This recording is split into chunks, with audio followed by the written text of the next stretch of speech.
వద్దకే మీ doctor Ramesh hospitals. Hello doctor కార్యక్రమానికి స్వాగతం. ఈరోజు మనతో మాట్లాడడానికి ప్రముఖ రమేష్ హాస్పిటల్కి చెందిన Jyothi Prakash Reddy children's pediatric cardiologist మనతో ఉన్నారు. చిన్నపిల్లల్లో వచ్చే గుండె సంబంధిత జబ్బుల గురించి డాక్టర్ గారు లైవ్లో సలహాలు సూచనలు అందిస్తారు. డాక్టర్ గారితో లైవ్లో మాట్లాడడానికి మీరు డయల్ చేయాల్సిన నెంబర్ 08662494333 నెంబర్కి డయల్ చేసి డాక్టర్ గారితో లైవ్లో మాట్లాడవచ్చు. నమస్కారం. నమస్కారం. సరే, అంటే చిన్నపిల్లల్లో వచ్చే గుండె జబ్బులు అనేవి ఎన్ని రకాలుగా ఉంటాయి? చిన్నపిల్లల్లో వచ్చే గుండె జబ్బులు అనేవి రెండు రకాలుగా ఉంటాయి. ఒకటి పుట్టుకతో వచ్చే జబ్బులు, అంటే హెరిడిటరీ కానీ కంజెనిటల్ డిజార్డర్స్ అంటారు. కొన్ని అక్వైర్డ్ డిజార్డర్స్ అంటే మధ్యలో వచ్చేవి ఉన్నాయి. ఈ పుట్టుకతో వచ్చేవి దాంట్లో కూడా మళ్ళీ రెండు రకాలు ఉంటాయి.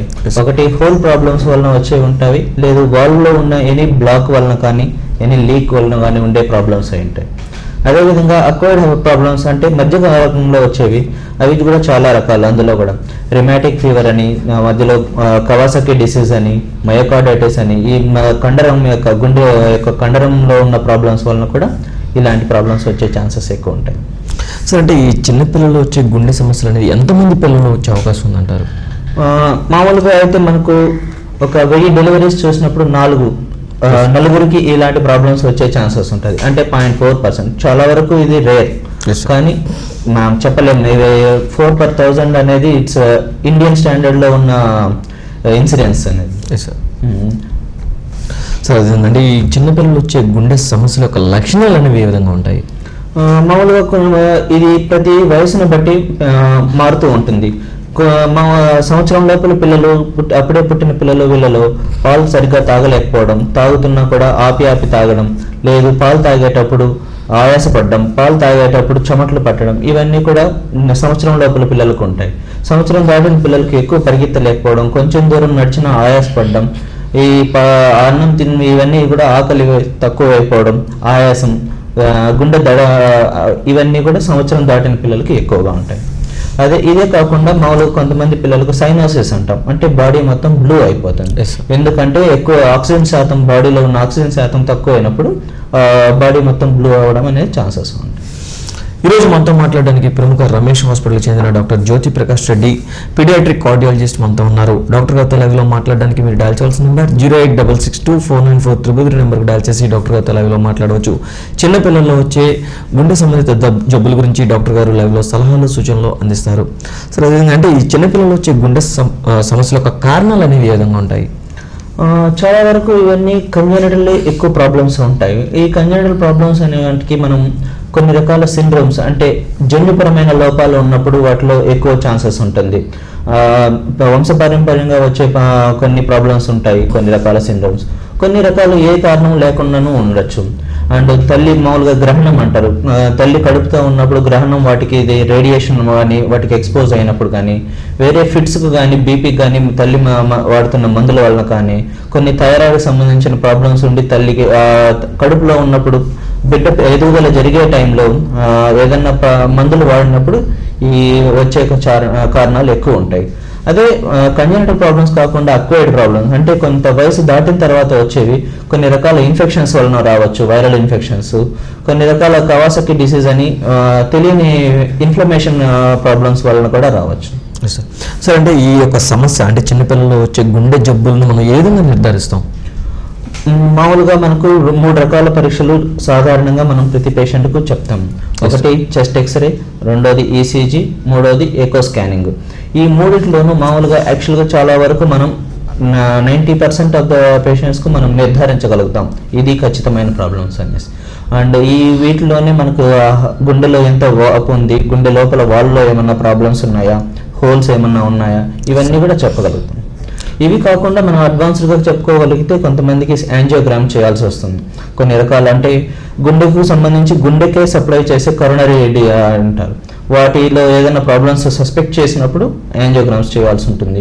ఒక్కోసారి ఈ మిక్స్చర్ అనేది జరుగుతూ ఉంటుంది, అంటే గుండెలో ఉన్న బ్యాడ్ బ్లడ్, గుడ్ బ్లడ్ రెండు మిక్స్ అవుతుంటాయి. సో వీటిలో ఎంత శాతం అనేది డీఆక్సిజనేషన్ జరుగుతుంది, ఇవన్నీ తెలుసుకోవాలంటే మనం యాంజియోగ్రామ్ చేయాల్సి వస్తుంది. అంటే సార్, ట్రీట్మెంట్ అనేది ఏ విధంగా చేస్తాం మనం? ఇందులో 3 రకాల పద్ధతులు ఉంటాయి మనకు. ఒకటి మెడిసిన్స్, మామూలు చాలా వరకు 70% ఆఫ్ ద హార్ట్ ప్రాబ్లమ్స్ వాటికి అవే స్పాంటేనియస్గా క్లోజ్ అయ్యే ఛాన్సెస్ ఎక్కువ ఉంటాయి. పర్టికులర్గా కొన్ని రంధ్రాలు అంటారు, ఏఎస్డి, విఎస్డి, పీడిఏ ఇలాంటివి. కొంతవరకు వాటిని మనకేమంటే బాడీలో గుండె పైన ఆ ప్రెషర్ కంట్రోల్ చేయగలిగితే భవిష్యత్తులో వాటికి అవే క్లోజ్ అయ్యే ఛాన్సెస్ చాలా ఉంటాయి. ఇవి కాకుండా ఆపరేషన్లో కూడా మనం 2 రకాల పద్ధతులు వాడతాం. ఒకటి కీహోల్ సర్జరీ, రెండోది open heart surgery. Keyhole surgery అనగా మనం కాలి నరం ద్వారా ట్యూబ్ని తీసుకెళ్ళి హార్ట్లో ఏదైనా వాల్వ్స్ అక్కడ బ్లాక్ కానీ ఏదైనా ఉంటే వాటిని రిలీవ్ చేయడం కానీ, ఏదన్నా బృహద్దమని మన హార్ట్ నుంచి బయటకు బాడీ మొత్తం సప్లై చేసే బృహద్దమిలో బ్లాక్లు ఉన్న వాటిని రిలీవ్ చేయడం కానీ, లేదు ఏదైనా హోల్స్ ఉన్నప్పుడు వాటిని బటన్తో క్లోజ్ చేయడం, డివైస్ క్లోజర్ అంటారు. ఈ విధంగా చేయొచ్చు. ఇవన్నీ కీ హోల్ సర్జరీస్ అవుతాయి. ఓపెన్ హార్ట్ సర్జరీ అన్నప్పుడు కొన్ని రకాల ఈ కీ హోల్స్ పద్ధతి ద్వారా చేయలేని పరిస్థితుల్లో ఓపెన్ హార్ట్ బైపాస్లో చేయాల్సి వస్తుంది. అంటే సార్ ఈ ఆఫ్టర్ ట్రీట్మెంట్ అంటే ట్రీట్మెంట్ తర్వాత ఎటువంటి జాగ్రత్తలు తీసుకోవాలి? ట్రీట్మెంట్ తర్వాత చాలా వరకు ఇప్పటికీ మనకున్న నాలెడ్జ్ ప్రకారం కొన్ని రకాల ప్రాబ్లమ్స్కు ట్రీట్మెంట్ తర్వాత, ఆపరేషన్ అయిన తర్వాత కూడా కొంతవరకు ప్రాబ్లం ఉండే ఛాన్సెస్ ఉంటుంది. కానీ ఇది ఓన్లీ 15% మాత్రమే. మిగతా 85% ఆఫ్ ద పేషెంట్స్లో మనకి ఏమంటే మామూలు మొదటి 3-4 నెలలు ట్రీట్మెంట్ తీసుకోగలిగితే సరిపోతుంది. దీనికి తగ్గట్టు ఏం రెస్ట్రిక్ట్ చేయడం ఇవన్నీ సరిపోతుంది. యూజువల్గా ఇన్ఫెక్షన్స్ ఇవన్నీ దరికి రాకుండా చెక్ చేసుకోవాల్సి ఉంటుంది పిల్లలకు. పర్టికులర్గా నిమోనియా ఇలాంటివి రాకుండా ఉన్నప్పుడు వాటికి ఏమంటే నిమోనియా ఇవన్నీ లంగ్స్కు వచ్చినప్పుడు ఏమవుతుంది, దానివల్ల బ్యాక్ ప్రెషర్ ఎక్కువ అయిపోయి హార్ట్ పైన ఒత్తిడి పెరుగుతుంది. ఆ ఒత్తిడి ఏమీ లేకుండా చూసుకోగలిగితే ప్రాబ్లమ్స్ ఎక్కువ ఉండవు. ఈరోజు మనతో మాట్లాడడానికి ప్రముఖ రమేష్ హాస్పిటల్కి చెందిన పీడియాట్రిక్ కార్డియాలజిస్ట్ మనతో ఉన్నారు. డాక్టర్ గారు తెలుగులో మాట్లాడడానికి మీరు డయల్ చేయాల్సిన నెంబర్ 08662494333 నెంబర్కి డయల్ చేసి డాక్టర్ గారు తెలుగులో మాట్లాడవచ్చు. చిన్నపిల్లలకు సంబంధించిన ఊపిరితిత్తులు, చిన్నపిల్లలకు సంబంధించిన గుండె జబ్బుల గురించి డాక్టర్ గారు లైవ్లో సలహాలు సూచనలు అందిస్తారు. డాక్టర్ గారు తెలుగులో మాట్లాడడానికి మీరు డయల్ చేయాల్సిన నెంబర్ 08662494333 నెంబర్కి డయల్ చేసి డాక్టర్ గారు తెలుగులో మాట్లాడవచ్చు. సరే, అంటే ఇందాక మీరు ఓపెన్ హార్ట్ సర్జరీ అన్నారు. అంటే ఈ చిన్నపిల్లల్లో వచ్చే గుండె జబ్బులకి ఈ ఓపెన్ హార్ట్ సర్జరీ అనేది అవసరం అంటారా? అన్ని రకాల ప్రాబ్లమ్స్కు అవసరం ఉండదు. కానీ కొన్ని రకాల ప్రాబ్లమ్స్ పుట్టుకతో కొంతమందికి పుపుస సిరలు అంటారు, అంటే ఊపిరితిత్తుల నుంచి గుండెకు సరఫరా అయ్యే సిరలు. వీటికి ఏదైనా డైరెక్షన్స్ చేంజ్ అయ్యి ఇవన్నీ ప్రాబ్లమ్స్ ఉన్నప్పుడు వాటికి చేయాల్సి ఉంటుంది. అండ్ గుండె లోపల రంధ్రం అన్నప్పుడు మనం గుండె లోపల కరెక్షన్ చేయాలి అనగంటే ఖచ్చితంగా బైపాస్లో హార్ట్ లంగ్ మెషిన్ ద్వారానే చేయాల్సి వస్తుంది. అది ఎంతవరకు చిన్నపిల్లల వయసులో ఏ వయసులో అవసరం ఉంటుంది అనేది మనం డిసీజ్ యొక్క సివియారిటీని బట్టి, హోల్ యొక్క సైజుని బట్టి, దానివల్ల ఊపిరితిత్తుల పైన పడే ప్రెషర్ని బట్టి, ఆక్సిజన్ శాతాన్ని బట్టి మనం డిసైడ్ చేస్తుంటాం. కొంతమంది పిల్లలకు ఫస్ట్ మొదటి వారంలోనే సర్జరీ చేయాల్సి ఉంటుంది. కొంతమంది పిల్లలకు 3-4 ఏళ్ళ వరకు వెయిట్ చేసి తర్వాత చేయాల్సి ఉంటుంది. కొంతమంది పిల్లలకు మనం 10 ఏళ్ళ వరకు కూడా వెయిట్ చేయొచ్చు. సరే, అంటే ఇప్పుడు ఈ సమస్యకు ట్రీట్మెంట్ చేసిన తర్వాత మళ్ళీ అదే సమస్య తిరిగి వచ్చే అవకాశం ఉందంటారా? ఉండదు, చాలా వరకు చాలా తక్కువ. మనం ఉన్న అన్ని రకాల డిసీజుల్లోనూ అసలు గుండెలో ఉన్న 4 ఛాంబర్స్ ఉంటాయి. ఒక ఛాంబర్ అలాంటిది లేకుండా కొంతమంది పిల్లలు పుడుతుంటారు. అలాంటి వాళ్ళలో మాత్రమే మళ్ళీ ప్రాబ్లమ్స్, అంటే స్టేజ్డ్ సర్జరీస్, అంటే ఒకేసారి కాకుండా 3 సార్లు సర్జరీ చేయాల్సి ఉంటుంది. ఫస్ట్ పుట్టిన నెల లోపల ఒకసారి, 6 నెలల నుంచి 2 ఏళ్ల లోపల మధ్యలో ఇంకొకసారి. హలో సార్, నమస్కారం అండి. సార్, మీ సమస్య డాక్టర్ గారితో చెప్పండి సార్. నమస్తే, చెప్పండి. ఏంటండి? గ్యాస్ వల్ల గుండెలో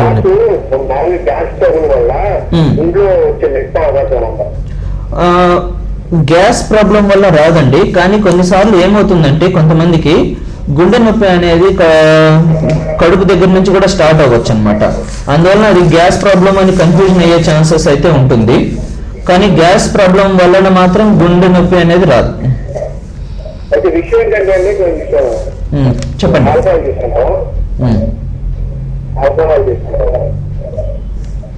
చెప్పండి.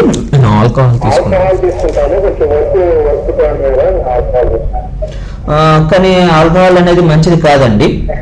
ఆల్కహాల్ తీసుకోవడం వల్ల ఏమవుతుందంటే గుండె లోపల ఈ గుండెకి సంబంధించి కరోనరీ ఆర్టరీస్ అని ఉంటాయి, అంటే గుండెకు సరఫరా చేసే రక్త నాళాలు, అవి వాటిలో బ్లాక్స్ ఫామ్ అయ్యే ఛాన్సెస్ ఎక్కువ ఉంటాయి. సో ఆల్కహాల్ దానివల్ల అయితే మామూలుగా మనకి మైండ్ కి ఉన్న వస్తండి. దానివల్ల మైండ్ కూడా చాలా ఎఫెక్ట్ ఉంటుందండి ఖచ్చితంగా. ఆల్కహాల్ అనే దాని వల్ల ప్రాబ్లమ్స్ అన్ని రకాల బాడీలో గుండెకు ప్రాబ్లం ఉంటుంది, ఊపిరితిత్తులకు ప్రాబ్లం ఉంటుంది, ప్యాంక్రియాస్ అని కడుపులో ఉన్న గ్రంథికి ఇదవుతుంది, లివర్కు ప్రాబ్లం ఉంటుంది, కిడ్నీస్ ప్రాబ్లం ఉంటుంది, మైండ్కి ప్రాబ్లం ఉంటుంది, అన్ని రకాల ప్రాబ్లమ్స్ ఉంటాయి. ఆల్కహాల్ అనేది బాడీ మొత్తం డిస్ట్రిబ్యూట్ అవుతుంటుంది కాబట్టి ప్రతి పార్ట్కు ఎఫెక్ట్ అయ్యే ఛాన్సెస్ ఎక్కువ ఉంటుంది. ఈ రోజు మనతో మాట్లాడడానికి ప్రముఖ రమేష్ హాస్పిటల్కి చెందిన జ్యోతి ప్రకాష్ రెడ్డి గారు, పీడియాట్రిక్ కార్డియాలజిస్ట్ మనతో ఉన్నారు. చిన్నపిల్లల్లో వచ్చే గుండె జబ్బుల గురించి డాక్టర్ గారు లైవ్ లో సలహాలు సూచనలు అందిస్తారు. డాక్టర్ గారితో లైవ్ లో మాట్లాడడానికి మీరు డయల్ చేయవలసిన నెంబర్ 08662494333 నెంబర్కు డయల్ చేసి డాక్టర్ గారితో లైవ్ లో మాట్లాడవచ్చు. సరే, ఇందాక మనం మాట్లాడే ఓపెన్ హార్ట్ సర్జరీ అవసరం అనే దాని గురించి మనం మాట్లాడుతున్నాం. ఓపెన్ హార్ట్ సర్జరీ చెప్పాను కదా, కొంతమందికి మనకి ఏమవుతుందంటే ఇమీడియట్ గా చేయాల్సిన పరిస్థితి రావచ్చు. అండ్ బరువు తక్కువ ఉన్న పిల్లలకు కొంత ఓపెన్ హార్ట్ సర్జరీ అనేది కొంచెం రిస్కీ ఫ్యాక్టరే, కానీ బట్ చేయకపోతే పరిస్థితి మళ్ళీ ప్రాబ్లం ఉంటుంది, అంటే ప్రాణాపాయం కూడా కావచ్చు అందులో. అండ్ కొంతమంది పిల్లలకు మనం అంటే it depends on the situation, అంటే మనకు హార్ట్లో హోల్ ప్రాబ్లం ఎంతవరకు ఉంది, దానివల్ల ఆక్సిజన్ శాతం ఎంత తక్కువ అయిపోతుంది, వీటిని బట్టి కొంతమందికి ఆక్సిజన్ శాతం మెయింటైన్ అవుతుంటే మనం సంవత్సరం వరకు 2 ఏళ్ల వరకు వెయిట్ చేస్తాం, కొంతమందికి 10 ఏళ్ల వరకు కూడా వెయిట్ చేస్తాం. అలా కాకుండా దానివల్ల ప్రాబ్లమ్స్ ఎక్కువ అవుతుండి బరువు పెరగకపోవడము, మళ్ళీ ఇన్ఫెక్షన్స్ రావడము, నిమోనియాలు ఇలాంటివి 2 నెలలకు ఒకసారి రావడము, ఇలాంటి ప్రాబ్లమ్స్ ఏమన్నా ఉన్నప్పుడు ఎంత తొందరగా ఆపరేషన్ చేయించుకుంటే అంత మంచిది. ఇందులో ఓపెన్ హార్ట్ సర్జరీ అనేది కంపల్సరీ కాదు, కానీ కీలో హోల్ సర్జరీ అయినా పర్లేదు, ఓపెన్ హార్ట్ అయినా పర్లేదు, బట్ హార్ట్లో ఉండే ప్రాబ్లం అనేది క్లియర్ చేసుకోవాల్సి ఉంటుంది. సరే, అంటే పుట్టక ముందే, అంటే పిల్లలు మన కడుపులో ఉన్నప్పుడే ఈ గుండె సమస్యలు ఉన్నాయని చెప్పేసి మనం కనిపెట్టే అవకాశం ఉందంటారా? ఉంది, చాలా వరకు అవకాశం ఉంది. దీన్ని మనం మామూలుగా 5 నెలల్లో మేజర్ స్కాన్ చేస్తాం, టిఫా స్కాన్ అంటాం. సో ఈ టిఫా స్కాన్ రేడియాలజిస్ట్ కానీ గైనకాలజిస్టులు కానీ చేస్తారు. వాళ్ళు చేసినప్పుడు వాళ్ళకు కొంతవరకు ఈ హార్ట్లో ప్రాబ్లమ్స్ ఏమి ఉన్నాయి అనేది ఒక్కొక్క సస్పిషియస్ వస్తుంది. అలా సస్పిషన్ ఉన్నప్పుడు మా కార్డియాలజిస్ట్ దగ్గరికి పంపిస్తారు. దాన్ని ఫీటల్ ఎకో అంటారు. ఈ ఫీటల్ ఎకో ద్వారా మనకు హార్ట్లో ఉన్న హోల్స్ కానీ వాల్వ్స్ ప్రాబ్లమ్స్ కానీ, ఈవెన్ రిథమ్ డిస్టర్బెన్సెస్, అంటే హార్ట్ రేట్ ఎంత ఫాస్ట్గా ఉంది, కొంతమందికి హార్ట్ బీటింగ్ అనేది చాలా ఫాస్ట్గా ఉంది, అంటే 200 కంటే అబోవ్ ఉండడం, కొంతమందికి లెస్ దాన్ 60 బ్రాడీకార్డీ అంటారు. ఈ 2 రకాల ప్రాబ్లమ్స్ ఉన్నప్పుడు కూడా ఇవన్నీ గుర్తించగలిగే ఛాన్సెస్ చాలా ఉంటాయి. అండ్ మనం ఆ స్టేజ్లో కానీ గుర్తించగలిగితే దానికి తగ్గ ట్రీట్మెంట్ అప్పటి నుంచే తల్లికి స్టార్ట్ చేస్తాం మనం డైరెక్ట్. కొన్ని రకాల ప్రాబ్లమ్స్, కొన్ని వాల్వ్ ప్రాబ్లమ్స్ ఇలాంటివి ఉన్నప్పుడు ఈవెన్ ఫీటల్ అయోటిక్ వాల్వ్లోప్లాస్టీ అంటారు, ఈవెన్ ఆ స్టేజ్లో కూడా చేయొచ్చు మనం. అంటే సార్, ఇప్పుడు మీరు అన్నారు ఫీటల్ ఎక్కువ అని చెప్పేసి, అంటే ఈ గర్భిణీ స్త్రీలు ఈ ఫీటల్ ఎక్కువ దాన్ని ఎవరు ఎప్పుడు చేయించుకోవాలి ఈ ట్రీట్మెంట్ అనేది? ఇది ఎవరు ఎక్కువ చేయించుకోవాలి అంటే రొటీన్గా ఇది అవసరం లేదు. మామూలుగా మనం చేయించుకోవాల్సిన అవసరం ఎప్పుడు వస్తుంది అంటే అంతకుముందు వంశంలో అదే వంశపారంపర్యంగా ఏదైనా ప్రాబ్లమ్స్ వస్తున్నాయి అని సస్పిషన్ ఉన్నప్పుడు, ఒకవేళ అది ప్రెషియస్ ప్రెగ్నెన్సీ, అంటే అంతకుముందు 4-5 పిల్లలు అబార్షన్ అవ్వడం కానీ, పుట్టి చనిపోవడం కానీ, ఇలాంటి ఏదైనా హృద్రోగ సమస్యలతో ఇంట్లో వాళ్ళు ఎవరైనా బాధపడుతున్నా కానీ, లేదు టిఫా స్కాన్లో గైనకాలజిస్టులు మామూలుగా రొటీన్ చెకప్లో సస్పెక్ట్ చేసినప్పుడు కానీ ఈ ఫీటల్ ఎకో చేయించుకోవాల్సి ఉంటుంది. అంటే సరే, ఈ చిన్నపిల్లల్లో వచ్చే గుండె జబ్బులని వంశపారంపర్యంగా వచ్చే కూడా అవకాశం ఉందంట? చాలా వరకు ఉన్నాయి. చాలా వరకు గుండె సమస్యలకు మనం కారణాలు ఇమీడియట్గా చెప్పలేం, కానీ వంశపారంపర్యంగా ఉన్న వాటిలో మాత్రం ఖచ్చితంగా ఉంటుంది చాలా వరకు. కొన్ని రకాల సిండ్రోమ్స్, అంటే జన్యుపరమైన లోపాలు కానీ, ఇవన్నీ కూడా వంశపారంపర్యంగా వచ్చే ఛాన్సెస్ ఎక్కువ ఉంటాయి. ఈ రోజు మనతో మాట్లాడడానికి ప్రముఖ రమేష్ హాస్పిటల్కి చెందిన జ్యోతి ప్రకాష్ రెడ్డి, పీడియాట్రిక్ కార్డియాలజిస్ట్ మనతో ఉన్నారు. చిన్నపిల్లల్లో వచ్చే గుండె సమస్యల గురించి డాక్టర్ గారు లైవ్ లో సలహాలు సూచనలు అందిస్తారు. డాక్టర్ గారితో లైవ్ లో మాట్లాడడానికి మీరు డయల్ చేయవలసిన నెంబర్ 08662491933కి డయల్ చేసి డాక్టర్ గారితో లైవ్ లో మాట్లాడవచ్చు. సార్, అదేవిధంగా అంటే ఇక్కడ ఇందాక కీహోల్ సర్జరీ అన్నారు, ఈ కీహోల్ సర్జరీ అంటే ఏమిటి? కీహోల్ సర్జరీ అనగా అంటే మనకు కాలి నరం ద్వారా మనం ట్యూబ్ పంపిస్తాం, కెథెటర్స్ అంటాము. ఫోలియోవి ముల్లిన్స్ కెథెటర్ సపరేట్ కెథెటర్స్ అవైలబుల్ ఉంటాయి.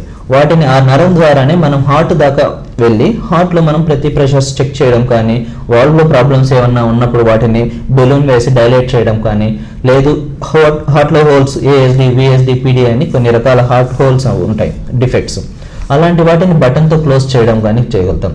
ఇదే విధంగా కొన్నిసార్లు మనం ఏమవుతుందంటే హార్ట్ సడన్గా స్టాప్ అయిపోవడం అంటే టోటల్గా స్టాప్ కావడం కాదు, హార్ట్ రేట్ తక్కువ అయిపోతుంది. అలాంటప్పుడు పేస్ మేకర్లు ఇవన్నీ పెట్టడానికి కోసం కూడా మనం యూస్ చేస్తుంటాం. ఇవన్నీ keyhole surgeries. Hello sir, నమస్కారం అండి. మీ సమస్యను డాక్టర్ గారితో చెప్పండి. సార్ నేను విజయవాడ నుంచి మాట్లాడుతున్నాను అండి. చెప్పండి అమ్మా. సార్ హార్ట్ ఏ ప్రాబ్లం వల్ల అది ఈసీజీ ద్వారా అనేది తెలుస్తుందండి? అంటే కేవలం ఈసీజీ ద్వారా అనేది మనకు అన్ని విషయాలు తెలియవండి. ఈసీజీలో మనకు గుండె బీటింగ్ కోసం సపరేట్ ఎలక్ట్రిసిటీ అని ఉంటుంది. ఆ ఎలక్ట్రిసిటీలో ఏదైనా తేడాలు ఉన్నప్పుడు కానీ గుండెలో వాపు ఇలాంటి సపరేట్ ఛాంబర్స్ ఎన్లార్జ్మెంట్ వాపు ఇవన్నీ తెలుసుకోవడానికి ఈసీజీ ఉపయోగపడుతుంది. పూర్తిగా మనకు హోల్స్ వాల్స్ ప్రాబ్లమ్స్ ఇలాంటివి తెలుసుకోవాలంటే ఎకో స్కానింగ్ ద్వారానే తెలుస్తుందండి. ఎకో స్కానింగ్ చేపించాలండి. అంటే హార్ట్ బీటింగ్ అనేది ఎక్కువగా ఉంటుందండి మా మదర్ కి అన్నమాట. హార్ట్ బీటింగ్ అనేది ఎక్కువగా ఉంటుంది. ఎంత వయసు అండి? ఏంటంటే మనిషికి ఆయాస్ పడినట్టుగా వస్తుంది. అదేంటంటే బ్లడ్ సర్క్యులేషన్ అనేది హార్ట్ కి సరిగ్గా అందట్లేదమ్మా, అందువల్ల ఈ ప్రాబ్లం వస్తుంది అని అంటున్నారు. వయసు ఎంత అండి? ఈసీజీ చేస్తేనే నార్మల్ అని వస్తుంది, మిగతా ఏమీ లేదు. మరి ఎందువల్ల అర్థం కావట్లేదు. ఒక్కొక్కసారి కొంతమందికి హార్ట్ లో రిథమ్ డిస్టర్బెన్సెస్ అంటారండి. ఈ హార్ట్ లో రిథమ్ డిస్టర్బెన్సెస్ హై ఇది ఉండేది, అది ఎప్పుడు కంటిన్యూస్ గా ఉండదు, మధ్య మధ్యలోనే ప్రాబ్లమ్స్ ఉంటుంది. ఆ టైంలో వాళ్ళకు వామిటింగ్స్ లా కానీ స్వెట్టింగ్స్ కానీ ఎక్కువ ఇవన్నీ ప్రాబ్లమ్స్ ఉంటాయి. సడన్ గా కళ్ళు తిరగడం కానీ ఇట్లాంటివి ఉంటాయి. ఆ టైంలో మనం చేపించినప్పుడు ఖచ్చితంగా చెప్పగలుగుతాం. లేదు ఇలా సిమ్టమ్స్ ఎక్కువ ఉన్నా కానీ మధ్యలో ఈసీజీ చేసినప్పుడు నార్మల్ ఉందనుకోండి, హోల్టర్ మానిటరింగ్ అంటాం మనం. అంటే మన బాడీకి 24 గంటలు ఈసీజీ అటాక్ చేసేస్తాం. సో ఆ విధంగా ఏమవుతుందంటే మధ్యలో ఎప్పుడన్నా సడన్ గా ఒక ఎపిసోడ్ వచ్చినప్పుడు దాన్ని డిటెక్ట్ చేయగలుగుతారు అనమాట. ఆ టైంలో ఎప్పుడు ఏ ప్రాబ్లం అవుతుంది, ఏ విధంగా మనకు మీ 24 గంటలు ఆమె ఏం చేస్తున్నారు, ఏ టైంలో ఇది సంభవిస్తోంది, ఈ ఎస్విటి కానీ వీటి అని అంటే హార్ట్ ఎక్కువ బీటింగ్ ఎక్కువ అవుతుంది అది తెలుసుకోవడం. అవునండి, మామూలుగా 24 గంటల హోల్టర్ మానిటరింగ్ అని ఉంటుంది. లేదు ఇంకొక రకమైన ఏమంటే ఐఎల్ఆర్స్ అంటారు. అంటే హార్ట్ లో దాన్ని ఫిక్స్ చేస్తారండి, అంటే లోపలికి కాదు జస్ట్ పైన ఫిక్స్ చేస్తారు. సో దీన్ని వేరే కనెక్షన్ ఉంటుంది.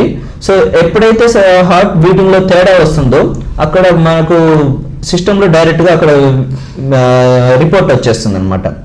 అంటే మీరు ఇంట్లోనే ఉంటారు, ఇది సిస్టమ్ అనేది హాస్పిటల్లోనే ఎక్కడ ఉంటుంది, బట్ హార్ట్ బీటింగ్ ప్రాబ్లం ఏదైనా తేడా ఉంటే అవునండి. ఎకో స్కానింగ్ చేపిస్తే మనకు తెలుస్తుంది ఏ ప్రాబ్లం ఎక్కడ ఉంది ఏంటి అనేది.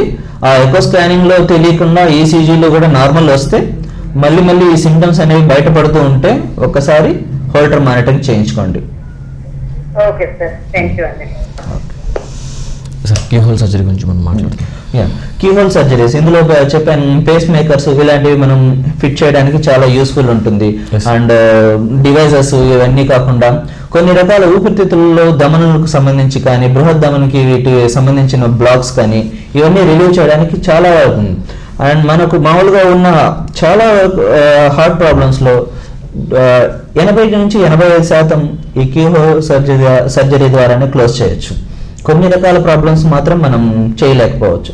అలాంటి వాటికి అప్పుడు మనం ఓపెన్ హార్ట్ బైపాస్ సర్జరీలో చేయాల్సి ఉంటుంది. బట్ ఈ కీ హోల్ సర్జరీ ద్వారా ఉన్న అడ్వాంటేజ్ ఏమంటే బైపాస్ దానివల్ల వచ్చే నష్టాలు మనం తగ్గించగలుగుతాం. అండ్ హాస్పిటల్ స్టే కూడా మనం ఈ రోజు ఆపరేషన్ చేసామంటే రేపటికి పేషెంట్ డిశ్చార్జ్ చేయగలుగుతాం. అదే బైపాస్ సర్జరీ అన్నప్పుడు వారం 10 రోజులు, కొంతమంది పిల్లలకు మనం నెల రోజులు కూడా హాస్పిటల్లో ఉంచాల్సిన పరిస్థితులు ఉంటాయి. సార్ అదేవిధంగా అంటే ఈ చిన్న పిల్లల్లో వచ్చే గుండె జబ్బులను అకస్మాత్తుగా మనం ఏ విధంగా గుర్తించగలం?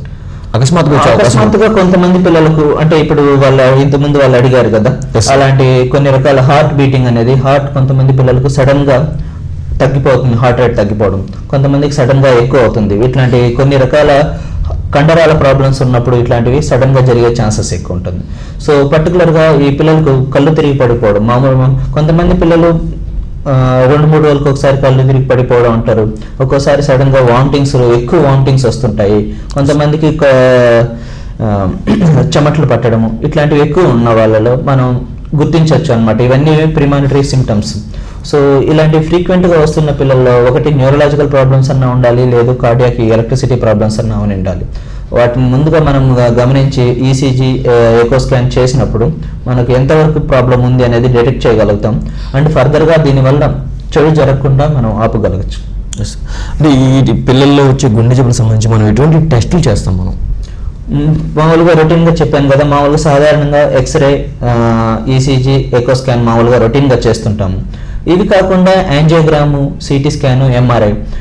కొంతమంది పిల్లల్లో ఏమవుతుంది, ఈ హార్ట్ ప్రాబ్లమ్స్ అనేవి చాలా రోజులు ఉండడం వలన హార్ట్ ఫంక్షనింగ్, హార్ట్ బీటింగ్ ఇవన్నీ తగ్గిపోవచ్చు.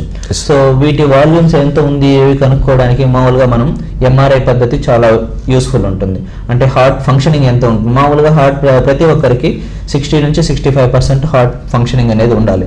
కొంతమందికి కంటే తగ్గిపోయి ఉన్నప్పుడు మనం ఆపరేషన్ చేయాల్సిన పరిస్థితి వస్తుంది. ఆ ఆపరేషన్ చేసిన పరిస్థితికి తర్వాత మనం ఎంతవరకు మనం తీసుకురాగలుగుతాము, ఎంత తగ్గింది, తర్వాత ఆపరేషన్ తర్వాత ఎంతవరకు మనం తేయగలుగుతాము, ఇవన్నీ తెలుసుకోవాలంటే ఎంఆర్ఐ చేయాల్సి ఉంటుంది.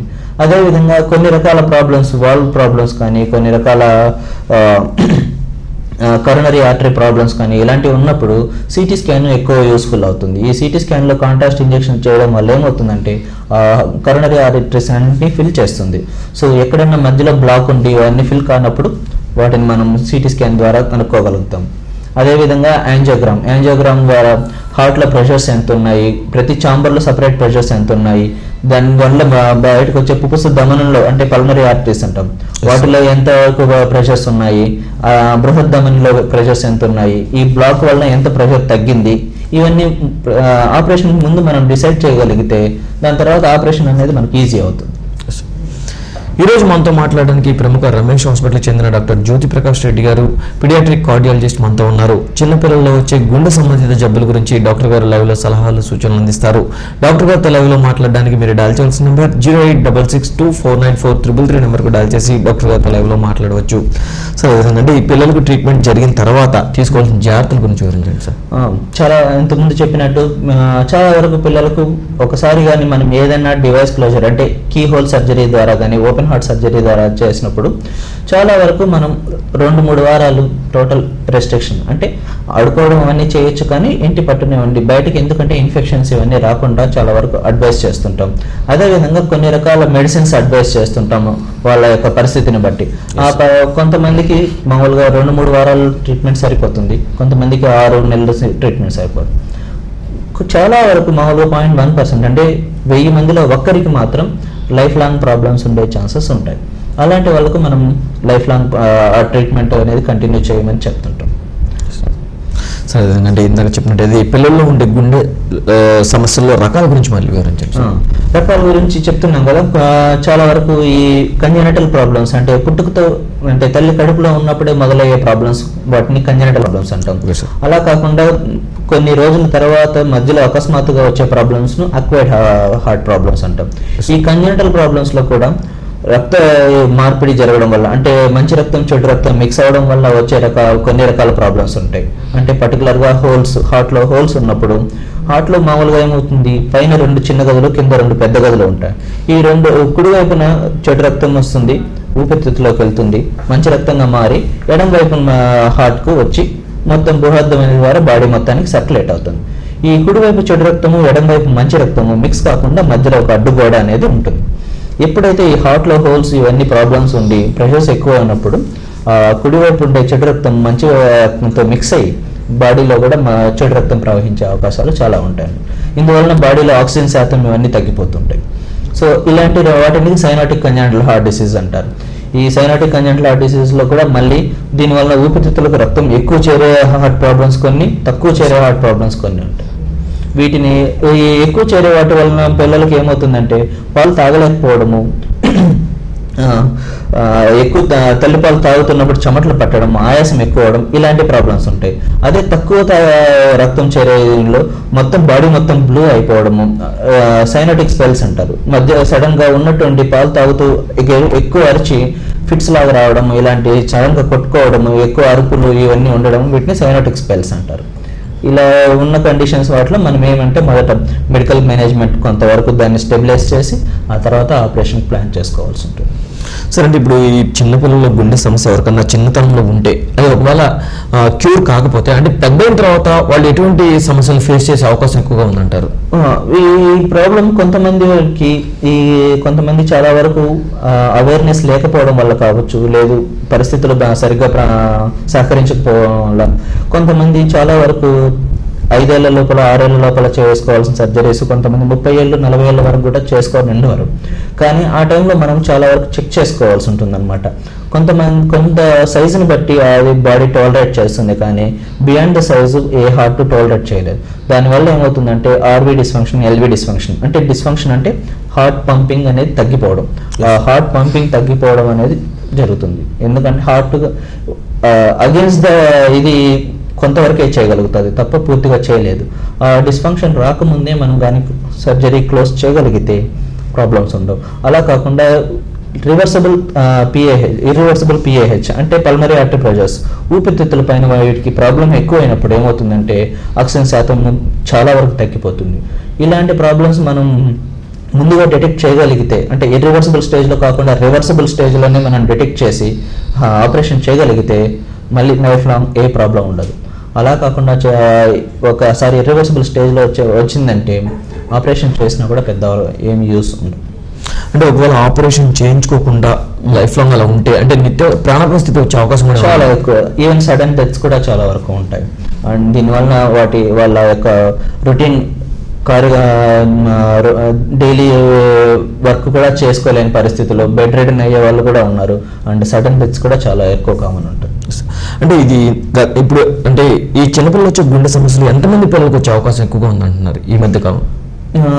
యాక్చువల్గా ఈ మధ్య కాలంలో కొంతవరకు ఈ డిసీజ్ అనేది చాలా వరకు డాక్టర్స్ డయాగ్నోస్ చేయగలుగుతున్నారు. ఇంతకుముందు ఒక 10-15 ఏళ్ల క్రితం ఎలా ఉందంటే ఇన్ని రకాల టెస్టులు కానీ, సిటీ స్కాన్లు కానీ, ఎంఆర్ఐ కానీ ఇవన్నీ లేవు. అందువలన అప్పుడు మిస్ అయ్యే ఛాన్సెస్ చాలా ఎక్కువ ఉన్నాయి. ఇప్పుడు అవేర్నెస్ పెరగడం వల్ల కొంతవరకు ఇన్సిడెన్స్ పెరిగిందనే చెప్పచ్చు, కానీ బట్ ఓవరాల్గా ఇన్సిడెన్స్ మాత్రం చాలా వరకు తగ్గింది. ఎందుకంటే మనం ఫీటల్ స్టేజ్లోనే డిటెక్ట్ చేసి దానికి తగ్గ ట్రీట్మెంట్ అనేవి ముందుగానే తీసుకోవడం వల్ల కంజనటల్ ప్రాబ్లమ్స్ ఛాన్సెస్ చాలా తగ్గాయి. అండ్ ఇన్ఫెక్షన్స్ కూడా కొన్ని రకాల ఇన్ఫెక్షన్స్ వాటికి మనం ముందుగానే వ్యాక్సిన్స్ ఇవన్నీ తీసుకుంటున్నాం కాబట్టి ఆ ఇన్ఫెక్షన్స్ కంట్రోల్ చేసుకునే మయోకార్డైటిస్ ఇట్లాంటి ప్రాబ్లమ్స్ మనం ముందుగానే అరికట్టగలుగుతున్నాం. సార్ అంటే అదేవిధంగా ఈ చిన్నపిల్లలు వచ్చే గుండె సమస్యలకు సంబంధించి కొత్త టెక్నాలజీస్ ఏమేమి అందుబాటులో ఉన్నాయి? కొత్త టెక్నాలజీస్ అని చెప్తుంటే మనం ముందుగా ఈ కీహోల్ సర్జరీస్ చెప్పాను కదా. ఓపెన్ హార్ట్ సర్జరీ లాగా ఇది చాలా కాంప్లికేటెడ్ ప్రొసీజర్ కాదు. అండ్ దీనిలో మనకున్న ఏమంటే పోస్ట్ ఆపరేటివ్లో అంటే ఆపరేషన్ జరిగిన తర్వాత ఈ బైపాస్ వలన ఒక్కొక్కసారి కిడ్నీలకు వాటికి కానీ లివర్ కానీ వీటికి సంబంధించి కొంత రక్తం తక్కువ అవడం వల్ల బైపాస్లో ఉన్నప్పుడు ప్రాబ్లమ్స్ అనేవి చాలా వరకు ఉంటాయి. ఒక్కొక్కసారి కొంతమంది పిల్లలకు అంటే 1 in 10,000 అలాంటి పిల్లలకు లైఫ్ లాంగ్ ఉండే పరిస్థితి ప్రాబ్లం ఉంటుంది. కానీ ఈ కీహోల్ సర్జరీస్లో మనకు చాలా వరకు ఈ బైపాస్ చేయం కాబట్టి ఈ కాంప్లికేషన్స్ అనేవన్నీ తగ్గుతాయి. అండ్ దానికి తగ్గట్టు ఇమీడియట్గా అంటే చేసిన 24 గంటల లోపల మనం పేషెంట్ను డిశ్చార్జ్ చేయగలుగుతాం. అండ్ వన్స్ మనం చేసిన ఇది లైఫ్ లాంగ్, దీంట్లో మళ్ళీ దాని తర్వాత దీని గురించి ఆలోచించాల్సిన అవసరమే లేదు. అంతటి అడ్వాన్స్డ్ టెక్నాలజీస్ ఉన్నాయి. ఇవి కాకుండా మనకి ఇంకా కొంత ఇంటర్వెన్షనల్ రేడియాలజిస్ట్ ఉంటారు. రేడియాలజిస్టులు మామూలుగా బృహద్దమనంలో కానీ ఇట్లాంటి చోట ఎక్కడైనా బ్లాక్స్ ఉన్నాయనుకోండి స్టెంట్ చేయగలుగుతాం. అదేవిధంగా కరోనరీ ఆర్టరీస్ వాటిని స్టెంట్ చేయగలుగుతాం. అండ్ కిడ్నీకి సంబంధించిన దమనులు వీటిలో ఏదైనా బ్లాక్స్ ఉన్నాయనుకోండి స్టెంటింగ్ చేయగలుగుతాం. ఇవన్నీ అడ్వాన్స్ టెక్నాలజీస్. ఈరోజు మనతో మాట్లాడడానికి ప్రముఖ రమేష్ హాస్పిటల్కి చెందిన జ్యోతి ప్రకాష్ రెడ్డి గారు పీడియాట్రిక్ కార్డియాలజిస్ట్ మనతో ఉన్నారు. చిన్నపిల్లల్లో వచ్చే గుండె సమస్యల గురించి డాక్టర్ గారు లైవ్లో సలహాలు సూచనలు అందిస్తారు. డాక్టర్ గారితో లైవ్లో మాట్లాడడానికి మీరు డయల్ చేయాల్సిన నెంబర్ 08662494333 నెంబర్కి డయల్ చేసి డాక్టర్ గారితో లైవ్లో మాట్లాడవచ్చు. అంటే సార్ అదేవిధంగా ఇందాక మనం మాట్లాడుకున్నాం అంటే పుట్టక ముందే పిల్లలు వచ్చే గుండె సమస్యలు మనం ఏ విధంగా గుర్తించవచ్చు అన్నాం. అంటే ఒకవేళ గుర్తించిన తర్వాత దానికి ట్రీట్మెంట్ మనం ఎప్పుడు చేయాలి, ఏ విధంగా చేయాలి? ఇందులో చిన్నపిల్లలకు పుట్టుక ముందే అనగా మామూలుగా తల్లి 5వ నెల గర్భంలో ఉన్నప్పుడు చాలా రకాల హార్ట్ ప్రాబ్లమ్స్ మనం గుర్తించగలుగుతాం. ఇందులో కూడా మళ్ళీ 2 రకాలు ఉంటాయి. అంటే రిథమ్ డిస్టర్బెన్సెస్ అంటే ఎలక్ట్రిసిటీ ప్రాబ్లమ్స్. హార్ట్ బీటింగ్ అనేది ఫాస్ట్గా ఉందా స్లోగా ఉందా, నార్మల్గా ఉంది అంటే ప్రాబ్లం కాదు, దాని హార్ట్ బీట్ తక్కువ ఉంది అనుకోండి, దానికి మనం ట్రీట్మెంట్ మెడిసిన్ తల్లికి టాబ్లెట్స్ ఇచ్చి ఆ తల్లి నుంచి ఏమంటే రక్తం అనేది బిడ్డకు సరఫరా ఉంటుంది. ఆ విధంగా తల్లికి ట్రీట్మెంట్ చేస్తే బిడ్డకు కూడా ట్రీట్మెంట్ ఉంటుంది. అదే విధంగా ఎక్కువ ఇదైనప్పుడు హార్ట్ బీటింగ్ అనేది చాలా ఫాస్ట్గా ఉన్నప్పుడు దానికి సపరేట్ మెడిసిన్స్ ఉంటాయి, వాటిని చేసుకోవచ్చు. ఇలా కాకుండా కొంతమంది పిల్లలకు ఏమవుతుంది అంటే ఈ హార్ట్లో హోల్స్ అవన్నీ కూడా మనం ముందే డిటెక్ట్ చేసుకోవాలి. And if it is a syndromic అన్నప్పుడు అంటే చాలా వరకు మనం ఎప్పుడు ఎవరికి ప్రెషస్ ప్రెగ్నెన్సీస్ ఉంటాయి కాబట్టి మనం ఎప్పుడు అబార్షన్ అనేది సజెస్ట్ చేయం. కానీ వీటి సిండ్రోమ్ జన్యుపరమైన ప్రాబ్లం ఉండి వేరే ఇదేం లేదు అన్నప్పుడు దానికి తగ్గట్టు ఏమి ఫర్దర్గా డెసిషన్ ఏం తీసుకోవాలి అనేది పేషెంట్స్ తల్లిదండ్రులకు ఒక ఐడియా మనం ఇవ్వచ్చు. ఇలా కాకుండా కొన్ని రకాల కొత్తగా వస్తున్న ఈ అడ్వాన్స్డ్ టెక్నాలజీస్ ఏమంటే ఫీటల్ లెవెల్లోనే మనము క్లోజ్ చేయగలుగుతున్నాం. కొన్ని రకాల బ్లాక్స్ వాటిని రిమూవ్ చేయగలుగుతున్నాం. అంటే ఫీటల్ లెవెల్లోనే మనం డైరెక్ట్గా తల్లి ఉదరం నుంచి అంటే స్టమక్ నుంచి పైన ఒక క్యాథెటర్స్ ట్రోకార్ క్యాథెటర్స్ ద్వారా ఇన్సర్ట్ చేసి హార్ట్లో ఉండే బ్లాక్స్ని వాటిని రిలీవ్ చేస్తే బయటకు వచ్చిన తర్వాత మళ్ళీ ప్రాబ్లమ్స్ ఉండవు. ఓకే సార్, మీ యొక్క వాల్యుబుల్ టైం మాకే కేటాయించి ప్రేక్షకులకు చక్కటి సలహాలను సూచనలు ఇచ్చినందుకు ధన్యవాదాలు. ఓకే వర్స్, ఇది ఈనాటి హలో డాక్టర్ కార్యక్రమం. మరలా ప్రసారమయ్యే హలో డాక్టర్ కార్యక్రమంలో మళ్ళీ కలుసుకుందాం. అంతవరకు సెలవు, నమస్కారం.